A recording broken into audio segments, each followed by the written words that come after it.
Haleluya, shalom. Shalom Bapak Ibu Saudara, kita ada dalam program Mujizat Zaman Now. Kita percaya ada mujizat-mujizat di zaman sekarang ini terjadi. Sebab karya Tuhan telah dinyatakan, anugerah Tuhan telah dinyatakan bagi kita.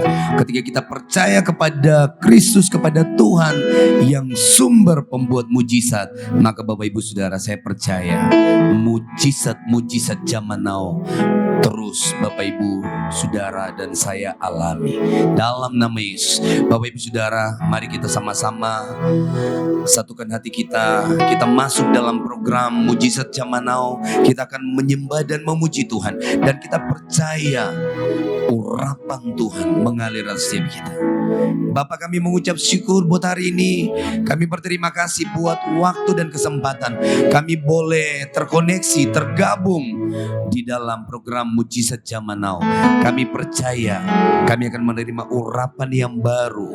Mujizat-mujizat itu terjadi sekarang ini ketika ada dalam hadirat Tuhan, dan firman Tuhan meneguhkan kami. Dalam nama Yesus, dalam nama Yesus, dalam nama Yesus. Kaulah Tuhanku, Kaulah Rajaku, Kaulah termulia di bumi dan di surga. Katakan, Kaulah, Kaulah Tuhanku, Kaulah Rajaku, Kaulah yang termulia di bumi dan di surga. Ku sembah Kau Tuhan, ku sembah Kau Tuhan, ku puji, ku muliakan namamu. Ku sembah Kau Tuhan, ku sembah Kau Tuhan, ku puji, ku muliakan namamu. Kaulah Tuhan, Kaulah Tuhanku, amin. Kaulah Rajaku, Kau yang termulia di bumi dan di surga. Katakan sekali lagi pujian ini, Kaulah, Kaulah Tuhanku, Kaulah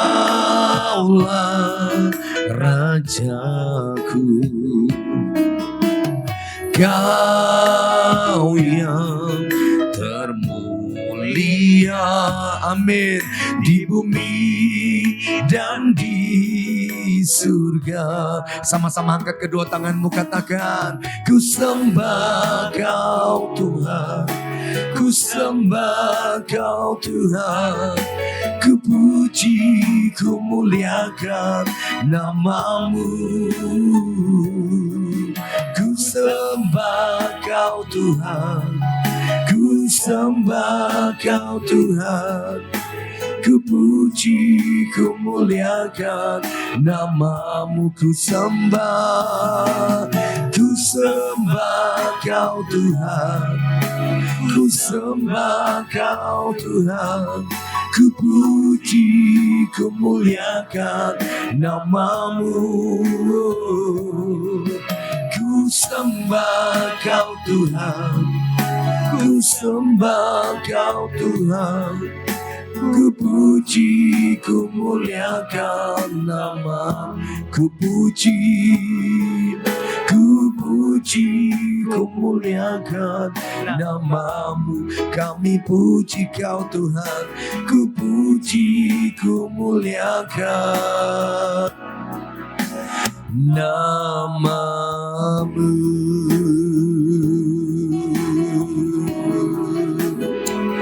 Kami bersyukur, terima kasih, haleluya.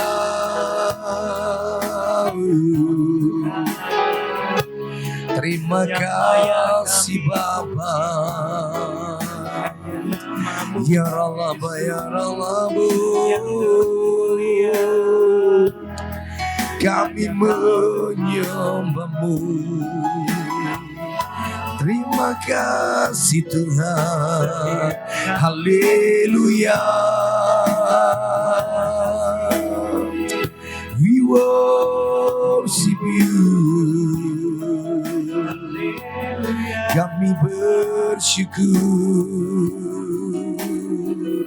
terima kasih Bapa, haleluya. Kami bersyukur, terima kasih.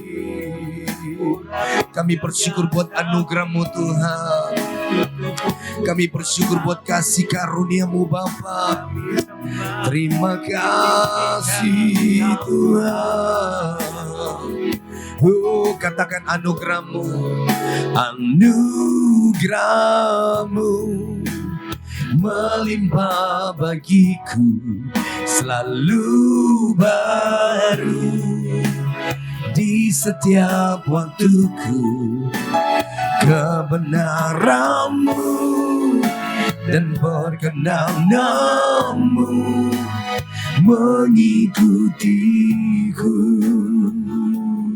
Oh, anugerah-Mu melimpah bagiku, selalu baru di setiap waktuku. Kebenaran-Mu, kebenaran-Mu dan perkenan-Mu mengikutiku sepanjang hidupku. Mari yang rindu mengalami mujizat-mujizat Tuhan di zaman now ini, sama-sama kita katakan, kita angkat kedua tangan kita, kita sepakat, kita katakan pujian ini. Anugerah-Mu melimpah bagiku, selalu baru, amin, di setiap waktuku. Kebenaran-Mu dan perkenan-Mu mengikutiku.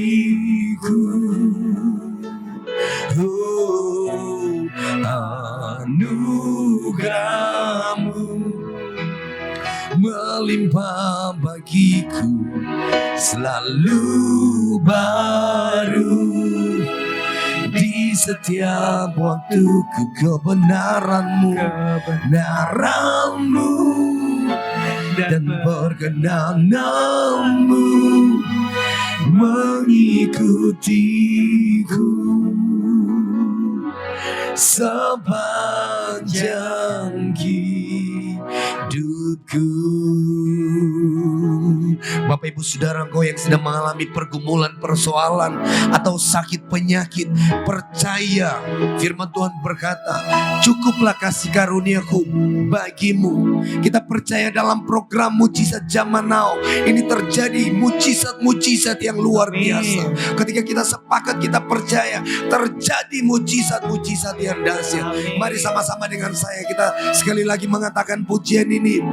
Anugerah-Mu melimpah bagiku, yes, selalu baru di setiap waktuku kebenaran-Mu dan perkenanan-Mu, yes, mengikutiku.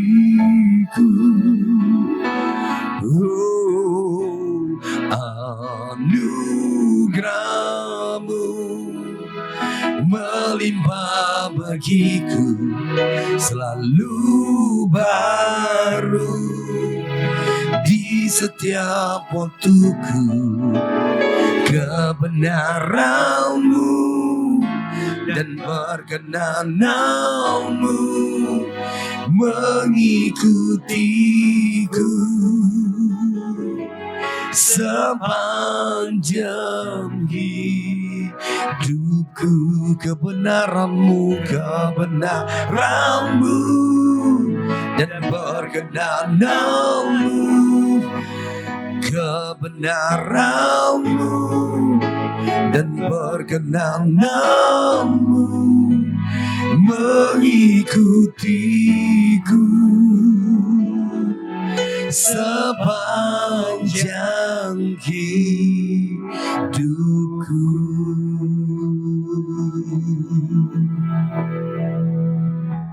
Bapak Ibu, bacaan hari ini diambil dari Kisah Para Rasul 27 ayat 1 sampai 11. Ini tentang cerita Rasul Paulus. Saya bacakan untuk kita. Setelah diputuskan bahwa kami akan berlayar ke Italia, Paulus dan beberapa orang tahanan lain diserahkan kepada seorang perwira yang bernama Julius dari Batalion Kaisar. Kami naik ke sebuah kapal dari Adramitium yang akan berangkat ke pelabuhan-pelabuhan di sepanjang pantai Asia. Lalu kami bertolak. Aristarchus, seorang Makedonia dari Tesalonika, menyertai kami. Keesokan harinya kami singgah di Sidon. Julius memperlakukan Paulus dengan ramah dan memperbolehkannya mengunjungi sahabat-sahabatnya supaya mereka memenuhi keperluannya. Oleh karena angin sakal, kami berlayar dari situ menyusur pantai Siprus. Setelah mengarungi laut di depan Kilikia dan Pamfilia, sampailah kami di Mira, di daerah Likia. Di situ, perwira itu menemukan sebuah kapal dari Alexandria yang akan berlayar ke Italia. Ia memindahkan kami ke kapal itu.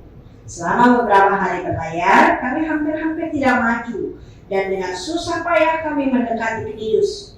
Karena angin menghalangi kami bergerak maju, kami menyusur pantai Kreta melewati Tanjung Samone. Sesudah kami dengan susah payah melewati tanjung itu, sampailah kami di sebuah tempat bernama Pelabuhan Indah, dekat kota Lasea. Sementara itu sudah banyak waktu yang hilang, hari puasa sudah berlalu dan sudah berbahaya untuk melanjutkan pelayaran. Sebab itu Paulus memperingatkan mereka, katanya, "Saudara-saudara, aku lihat bahwa pelayaran kita akan mendatangkan kesukaran-kesukaran dan kerugian besar. Bukan saja bagi muatan dan kapal, tapi juga bagi nyawa kita. Namun perwira itu lebih percaya kepada juru mudi dan nakoda daripada pada perkataan Paulus." Bapak Ibu, sepenggal cerita yang baru saja kita simak dan kita baca bersama, ini ada penjelasannya justru di peristiwa sebelum dan sesudahnya. Jadi sekadar untuk mengulas, tidak bermaksud untuk membacakan kembali. Paulus berada di kapal ini dalam perjalanan yang kita baca, sama sekali bukan dalam rangka memberitakan Injil, tapi dia ada di situ sebagai tahanan. Dia berniat, atau sebetulnya bukan dia yang berniat, pengadilan saat itu membuat dia akhirnya diperbolehkan untuk naik banding ke Roma karena persoalan yang dia alami. Nah, sewaktu Paulus berada di kapal sebagai seorang tahanan, sebetulnya Bapak Ibu, dia harusnya berada dalam keadaan tangan yang terbelenggu. Kalau kita baca di masa sebelumnya, dia waktu di darat sebelum naik ke kapal, dia berbicara di hadapan orang dalam keadaan yang terbelenggu, pakai apa itu namanya, tahanan borgol ya. Tapi sepertinya di kapal ini dia lebih bebas. Kita lihat tadi di ayat 3 bahwa Julius memperlakukan Paulus dengan ramah, dan ada saatnya ketika dia boleh turun mengunjungi sahabat-sahabatnya ketika mereka mampir di Sidon, supaya paling tidak sahabat-sahabatnya itu memenuhi kebutuhan Paulus. Tapi ceritanya Bapak Ibu yang menarik adalah sebelum Paulus ditangkap dan akhirnya dia berlayar dibawa ke Roma untuk naik banding. Dari pasal 21, Kisah Para Rasul pasal 21 ayat 33, di situ tepatnya yang dikatakan Paulus ditangkap. Paulus tidak berhenti memberitakan Injil. Dalam keadaan ditangkap, dalam keadaan dituduhkan segala yang tidak benar kepada dirinya, dia tetap memberitakan Injil. Dia tetap bersaksi tentang Kristus, kalaupun dia harus mengklarifikasi tentang apa yang dia lakukan, klarifikasinya itu nanti tetap mengarah kepada Kristus. Sampai detik terakhir sebelum dia berangkat naik kapal, dia berhadapan dengan Agripa, dia pun masih tetap mencoba untuk membuat Agripa menjadi percaya kepada Kristus.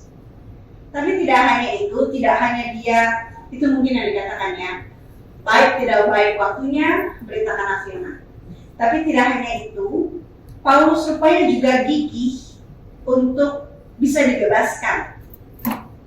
Jadi dia waktu ditangkap itu bukan seperti orang Kristen pada umumnya, kan dibilang orang Kristen kalau dijahatin nggak boleh balas, terima saja, pasrah saja. Ternyata Paulus enggak.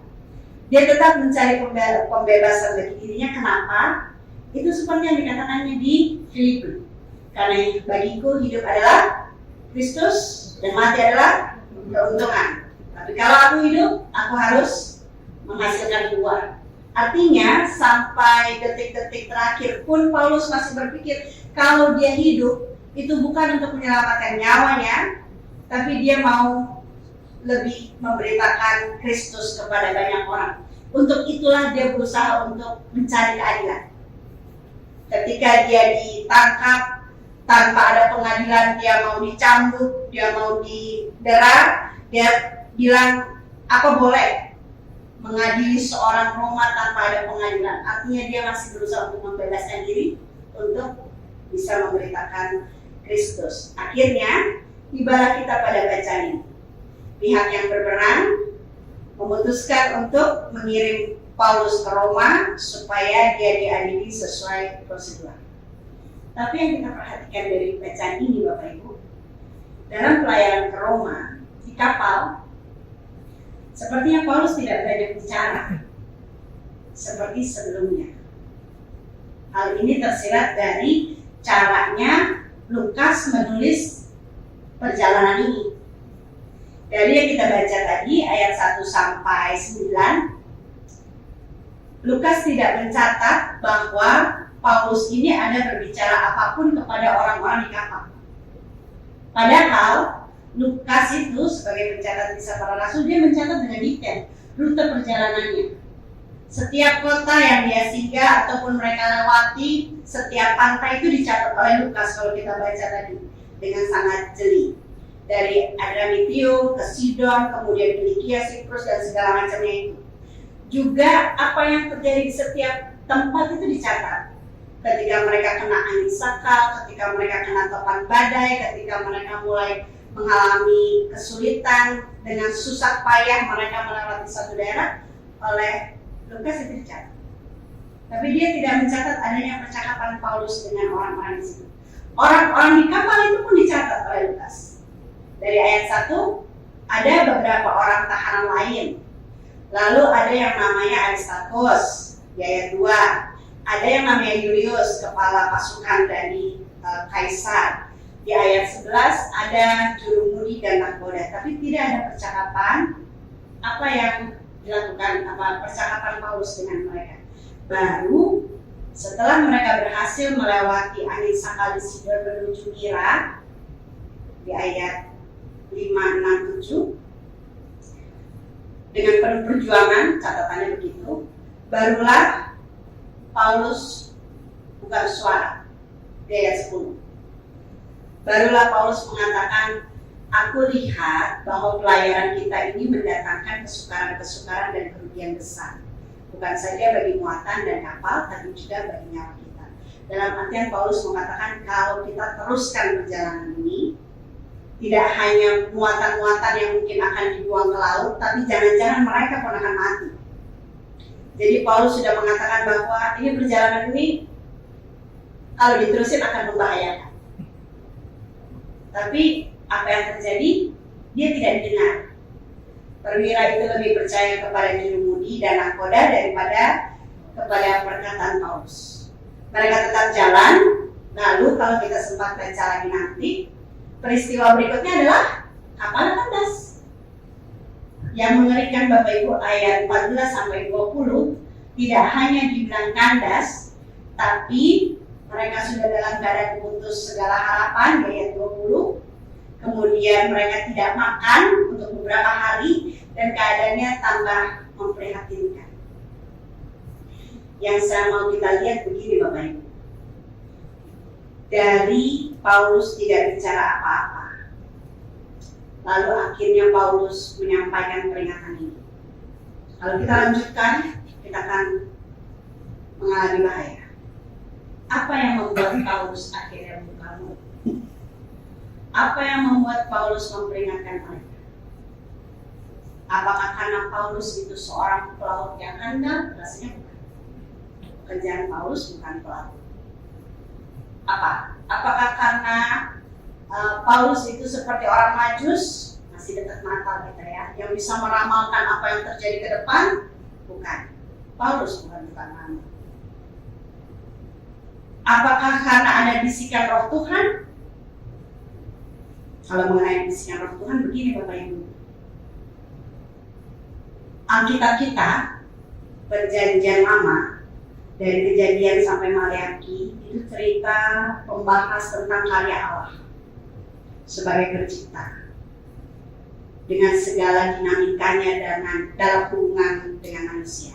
Lalu nanti bagian Injil Matius, Markus, Lukas, Yohanes itu secara khusus bicara soal Tuhan Yesus Sang Penebus. Nanti kisah para rasul sampai kita sekarang di gereja ini itu cerita tentang Roh Kudus. Jadi di kisah para rasul itu cerita bagaimana Roh Kudus berkarya sesuai dengan janji Tuhan bahwa Dialah yang akan menyertai, yang akan mengajarkan, mengingatkan. Lalu sampai sekarang ini di gereja kita ini, di jemaat ini, Roh Kudus masih berkarya. Jadi kalau kita berpikir, kalau kita menebak begini, apakah ketika Paulus mengatakan kalau kita teruskan perjalanan ini kita akan celaka? Apakah itu karena bisikan Roh Tuhan? Ada kemungkinan besar ya, tapi tidak dicatat oleh Lukas. Kenapa tidak dicatat oleh Lukas? Kita mau diajak untuk melihat situasi dari sudut yang lain. Paulus mengajarkan kita untuk peka dan cerdas membaca keadaan. Paulus mengajarkan kita untuk bisa bahasa Alkitab itu berhikmat, tapi bahasa orang sekarang peka dan cerdas membaca situasi. Ketika kita berusaha mencapai tujuan dalam hidup, apapun tujuan kita, masing-masing kita punya tujuan, masing-masing kita punya cita-cita, kita punya impian, kita punya ambisi dan seterusnya. Dalam kita mencapai tujuan itu Bapak Ibu, seringkali kita sulit membedakan antara tantangan dengan peringatan. Antara tantangan yang harus dijawab dengan peringatan yang harus kita perhatikan. Ini hal yang sangat dekat dengan kehidupan kita. Katakanlah contoh yang paling gampang ini, orang-orang Kristen, kalau kita mau ke gereja. Kita mau ke gereja, kita niat sekali pelayanan, tapi ternyata hujan keras, banjir di mana-mana, cari taksi online kah, ojek online, gak ada yang beroperasi. Itu tantangan atau peringatan? Kita mau ke gereja, ternyata orang rumah sakit, tidak bisa ditinggalkan sementara kita ada pelayanan. Itu tantangan atau peringatan?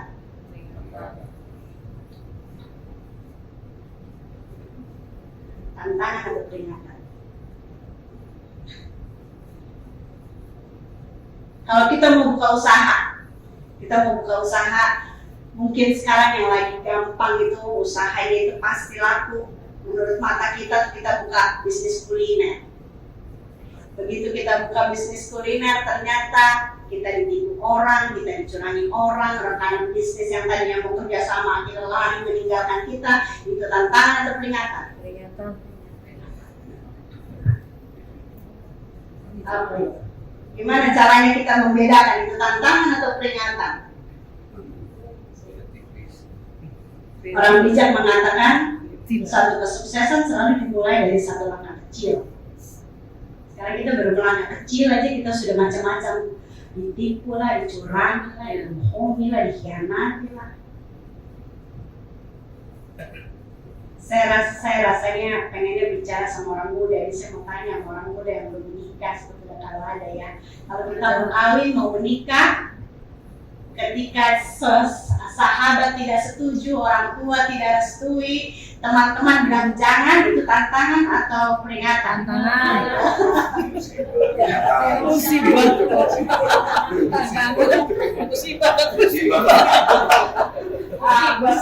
ya. Tambah pilihan C. Kalau orang tua nggak setuju, sahabat bilang masa mau sama orang kayak begitu, dia kan belum ada apa-apa, masa dia orangnya begini-begini. Itu tantangan atau musibah? Tantangan atau peringatan? Nah, tantangan dan peringatan. Karena pada akhirnya toh kita sampai sekarang saya suka dengar cerita orang tua ya, ketika mereka sudah punya anak dan cucu, mereka suka cerita. Dulu waktu kami menikah nggak ada keluarga yang datang, tapi sekarang mereka jadi keluarga yang diberkati Tuhan. Dulu semua orang bilang begini dan begitu, tapi sekarang mereka jadi keluarga yang diberkati Tuhan. Tapi yang hancur sudah ada, hanya yang begitu yang hancur sudah ada. Masalah-masalah dalam rumah tangga. Kalau orang Kristen sekarang anaknya agak malu untuk menceritakan ini, tapi faktanya banyak juga yang bergumul untuk bercerai. Masalah dalam rumah tangga itu tantangan atau peringatan? Kan begitu. Nah, tambah musibah boleh.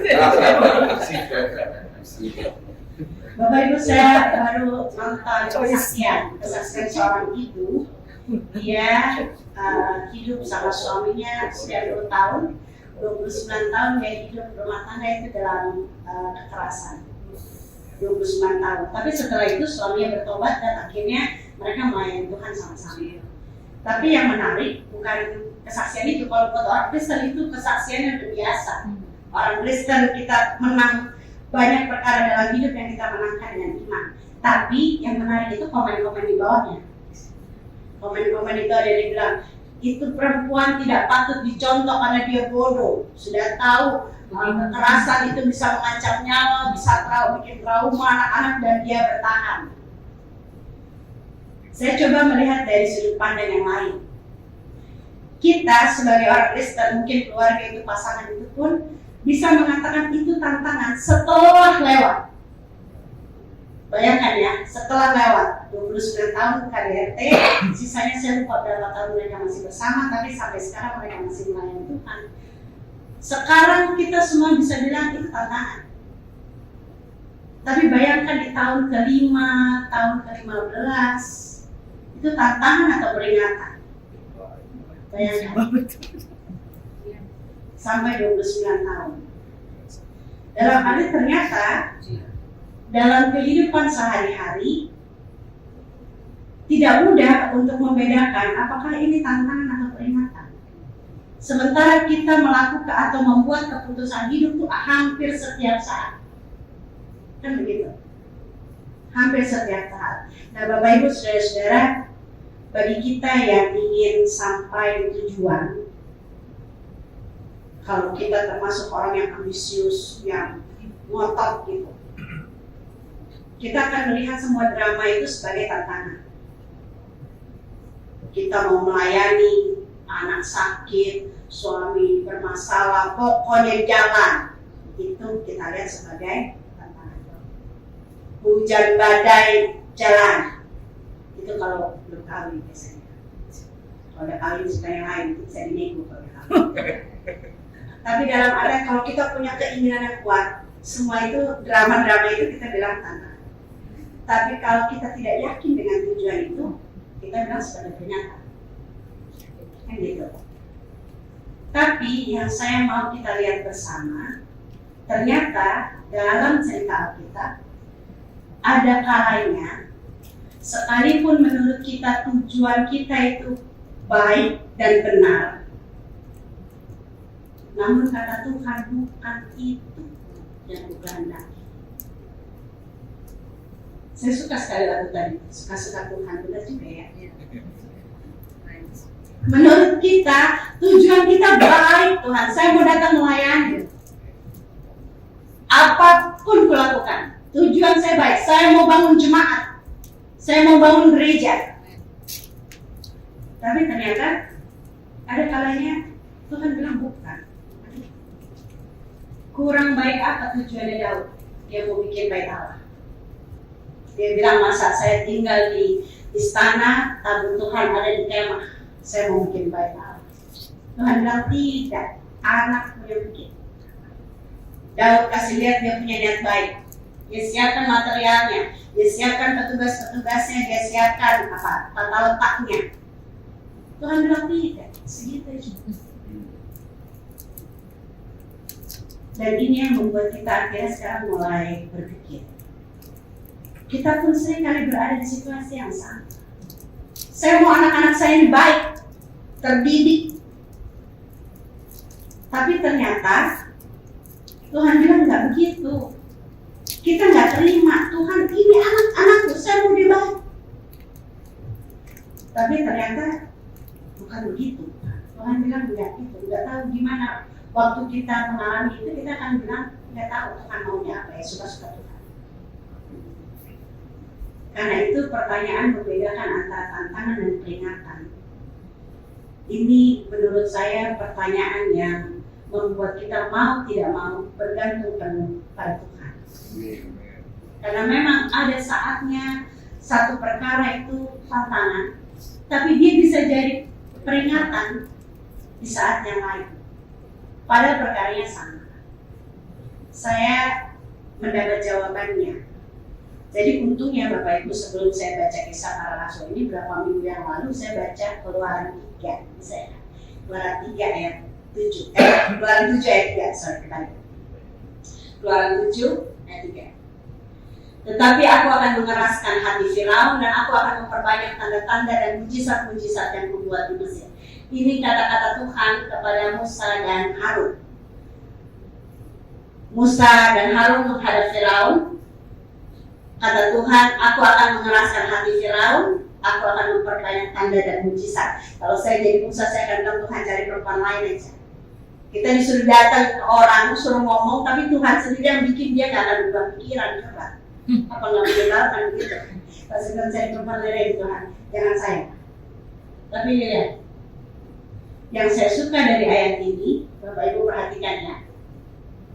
Tuhan yang memberikan masalah.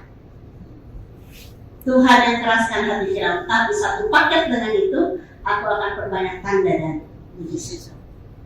Rupanya itu satu paket, Bapak Ibu. Tantangan ini dari Tuhan, gak apa-apa, akui aja. Gak mudah kita menjalani hidup. Tuhan yang bikin, ini Tuhan yang bikin. Katanya kalau kita hidup dalam Tuhan semuanya mudah. Bukan ada kadang-kadang dia punya cairan. Tapi lihat, satu paket dengan tanda dan mujizat. Rupanya begini caranya kita membedakan mana tantangan, mana peringatan. Lihat ya, pelayaran yang sedemikian penuh perjuangan yang dialami oleh Paulus, kebetulan yang kita tadi baca, itu tidak diikuti oleh tanda dan mujizat. Satu-satunya tanda dan mujizat yang terjadi dalam pelayaran itu adalah Paulus tetap hidup. Sisanya nggak ada, ya kan? Kalau kita baca baik-baik tadi, dari satu tempat ke tempat lain ada angin badai, ada kesusahan dan seterusnya. Akhirnya Paulus mengajarkan kita untuk realistis, jujur, untuk mengakui sebetulnya dalam perjuangan kita itu adakah tanda-tanda dan mujizat dari Tuhan, walaupun dalam hal yang sederhana. Tapi itu membutuhkan tidak hanya iman, tapi juga realistis, kejujuran dalam mengakui. Ada nggak tanda-tanda ini dalam perjuangan kita? Ketika kita berjuang untuk mencapai tujuan, ada nggak kemudahan kecil-kecil yang Tuhan lakukan? Satu-satu jalan dibuka, satu dibuka. Tuhan tidak buka langsung jalan lurus sampai ke depan, dibuka satu-satu. Kita ngomong sama orang ini, ternyata dia memang tidak kasih bantuan, tapi dia kasih kenalan, dia ajak kita ke kesempatan yang lain. Ternyata kita ketemu orang ini, dia juga tidak kasih kesempatan, tapi dia bantu dengan materi dan satu-satu jalan dibuka. Itu yang dibilang ada tanda dan mujizat. Kita pikir kita akan berhadapan dengan orang itu, orang itu udah terkenal keras orangnya. Dari sononya, dari dulunya udah keras begitu. Tapi entah bagaimana Tuhan bikin ketika kita ngomong, percakapan kita menjadi apa ya, yang membangun, apa yang ternyata dia menyumbangkan banyak gagasan, banyak kemampuan. Dan pada akhirnya kita melihat ada orang bisa berubah, yang katanya dulunya orang yang keras. Itu kan keajaiban yang Tuhan bukakan sedikit-sedikit. Dalam kita berjuang, ternyata ada saja orang yang memberikan petunjuk dari Tuhan. Bukan dalam arti dia membacakan Alkitab, tapi ketika kita bicara dalam kehidupan sehari-hari, entah kita ketemu di warung kah, kita ketemu di tempat makan kah, kita ketemu di kantin kerjaan kah, di kantin kantor, ternyata ada omongan-omongan yang memberi petunjuk apa yang harus kita lakukan. Bapak Ibu, dalam hal itu tidak hanya iman, tapi Tuhan mau kita realistis dan peka. Karena orang Kristen penyakitnya ini kalau udah bicara iman maunya gampang sudah. Pokoknya depan mata ada mujizat. Kita nggak pusing apakah dari peristiwa itu Tuhan mau kita belajar sesuatu, dan itu yang harus kita kerjakan. Mujizat Tuhan itu terjadi gitu ya, satu paket dengan masalah yang Tuhan izinkan. Dan itu yang membuat kita seharusnya menjadi iman yang realistis. Kalau ternyata tanda-tanda itu tidak ada, pada saat itu kita boleh mengatakan itu peringatan dari Tuhan. Lihat ya, ini waktu pelayaran ini, tanda-tanda itu nggak terjadi toh. Ketika Paulus bilang, aku melihat bahaya, mereka nggak percaya. Kapalnya jalan terus. Akhirnya kandas. Bapak Ibu, ini buat saya ini masalah yang mengerikan. Saya jadi ingat cerita Saul. Ingat Raja Saul. Ketika Roh Allah undur dari Saul, maksudnya bukan Roh Allah yang kita kenal gitu ya. Maksudnya wibawa ilahi ketika dia menjadi raja itu ditarik oleh Allah. Apakah Saul langsung turun jadi rakyat jelata? Tidak, Bapak Ibu. Dia bertahan dengan posisinya sebagai Raja Israel. Dia tidak langsung serta-merta turun jadi rakyat. Tapi apa yang terjadi? Dari sejak Roh Tuhan undur dari Saul sampai dia mati, kalau nggak kalah dipermalukan, cuma itu aja sampai akhir. Apa dia turun nggak? Ini yang akan terjadi. Kalau kita salah mengartikan ini peringatan, tapi kita pede banget ini tantangan, jalan sudah. Tapi nasib kita nggak beda jauh dari Saul. Kalau nggak kalah dipermalukan. Kadang-kadang ada pelayanan gereja juga gitu ya. Pokoknya saya mau melayani. Orang mau bilang saya kiri, kanan, pokoknya melayani. Padahal omongan orang itu ternyata memang peringatan dari Tuhan. Kalau kita dengarkan omongan orang, itu jadi masukan dan pelayanan kita menjadi semakin bermutu. Tapi dasar orang ini maunya pokoknya, kalau udah pokoknya masih bantah. Jalan pelayanan jadi. Tapi jangan-jangan dia nggak punya teman.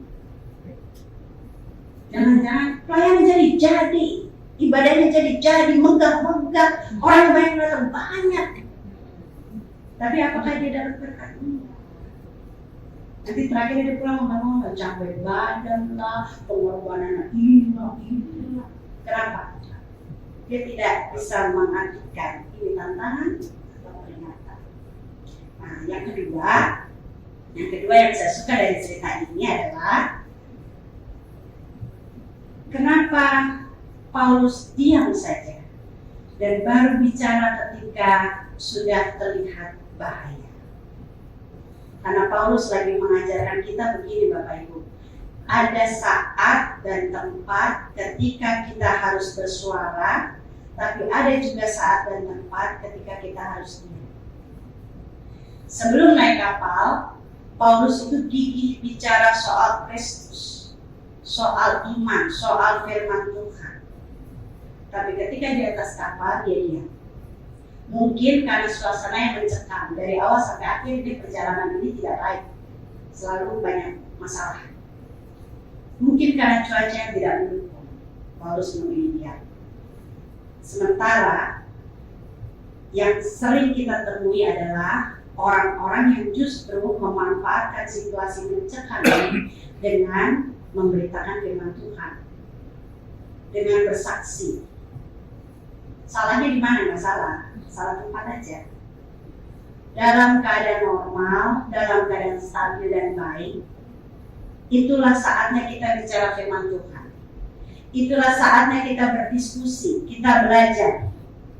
Tapi kalau situasi sudah genting, sudah memang saat itu tidak mungkin lagi kita banyak bicara, tidak tepat rasanya kalau orang lagi berjibaku menyelesaikan masalah, baru kita hanya bicara firman Tuhan, padahal kita nggak melakukan apa-apa.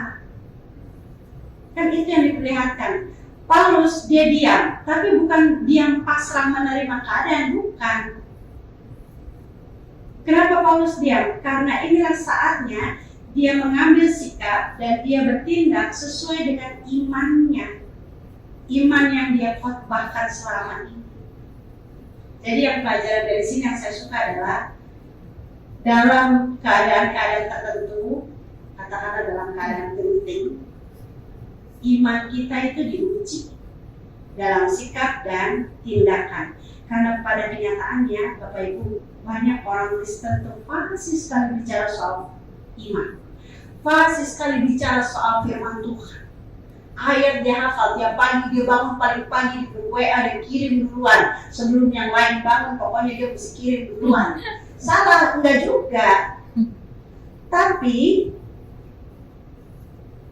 yang memprihatinkan adalah ketika dia bangun dan kita menjalani hidup sebagaimana adanya lalu kita ketemu masalah, yang menyedihkan adalah kelakuannya itu tidak seperti orang yang pernah baca firman. Itu yang mengerikan.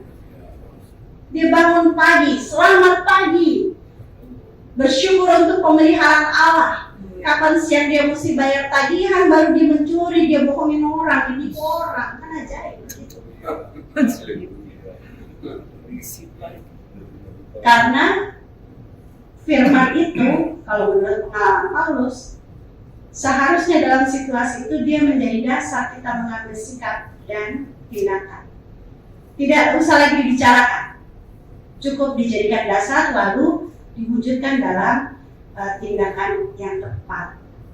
Ketika orang bicara firman, tapi dalam kenyataan hidup, ketika orang ini butuh benar-benar berdamai, butuh benar-benar tindakan yang saya lihat orang yang saya nggak suka, saya datang duluan, saya menyapa dulu. Bukan kasih ayat. Kita kalau udah berantem soal ayat nih ya, yang satu pasang ayat ini, yang lain nggak mau kalah gitu kan. Tapi apakah pertikaian itu selesai? Enggak kan? Enggak. Itu ibaratnya cerita Harun lagi tuh Bapak Ibu. Kata Tuhan gini kan, tongkat ini di hadapan Firaun kau lemparkan, nanti dia jadi ular, nanti kalau kau pegang lagi dia jadi tongkat. Rencananya udah benar. Begitu Harun lempar jadi ular, ternyata dukun-dukunnya orang Mesir pun melakukan hal yang sama. Nah, ularnya banyak. Ya? Itu ibarat kita ribut sama orang, kita kasih ayat, ternyata dia ngasih ayat lebih banyak. Apakah masalah selesai? Kan enggak. Kalau di cerita Harun, Allah tetap menyatakan bahwa dia yang pegang kendali. Ular-ular yang lain itu dimakan oleh tongkatnya Harun, ular Harun.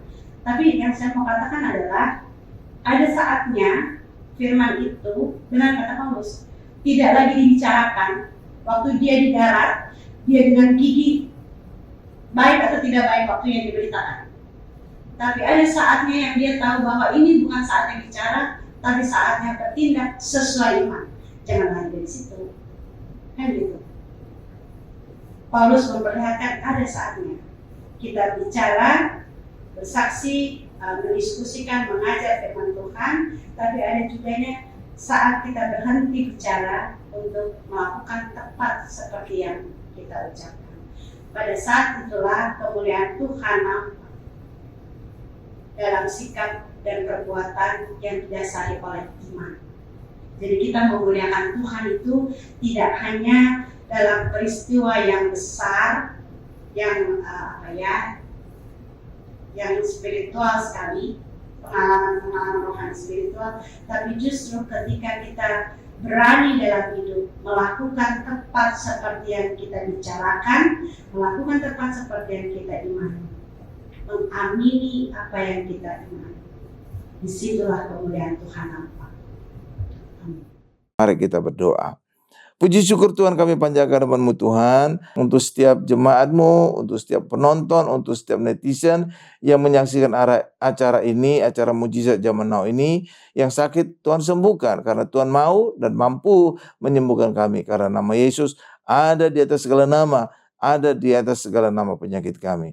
Demikian juga usaha pekerjaan kami juga Tuhan berkati. Karena Tuhan kaya menjadi miskin, agar kami menjadi kaya, agar kami diberkati. Terima kasih Tuhan Yesus, terima kasih. Apapun masalah kami Tuhan, kami percaya bersama dengan Yesus kami selalu punya solusi. Demikian juga Tuhan berikan damai di dalam keluarga kami, damai Kristus sehingga suami istri tetap menjaga kasih mula-mula, tetap mengasihi orang tua, mengasihi anak, anak menghormati orang tua dan mengasihi orang tua. Terima kasih Tuhan Yesus, berkati usaha pekerjaan kami, berkati juga istri yang di ibu rumah tangga, berkati juga anak-anak kami yang sedang studi sekolah, agar anak-anak kami menjadi anak sehat, cerdas, dan selalu dapat beasiswa, baik sekolah di luar negeri maupun di dalam negeri. Berkati mereka sampai studi S3-nya lulus dengan beasiswa. Terima kasih Tuhan Yesus. Terima kasih Pak Gari juga anak-anak kami dari segala pergaulan yang buruk, Pak Gari juga dari segala niat-niat orang yang jahat Tuhan. Terima kasih Tuhan Yesus, terima kasih Tuhan Yesus, dalam nama Yesus. Dan kami ingin akhiri doa ini dengan doa berkat. Mari Bapak Ibu semuanya, angkat kedua tangan kita, siap menanti kita untuk menerima berkat-berkat dari Allah Bapa yang Maha Kuasa.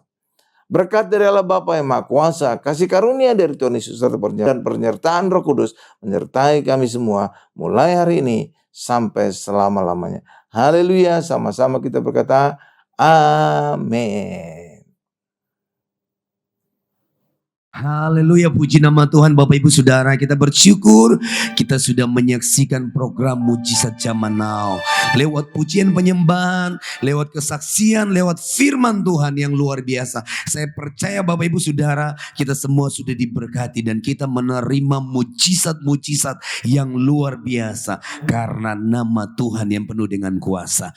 Baik Bapak Ibu Saudara, kita akan mengakhiri program Mujizat Zaman Now ini. Sama-sama kita angkat pujian El Shaddai.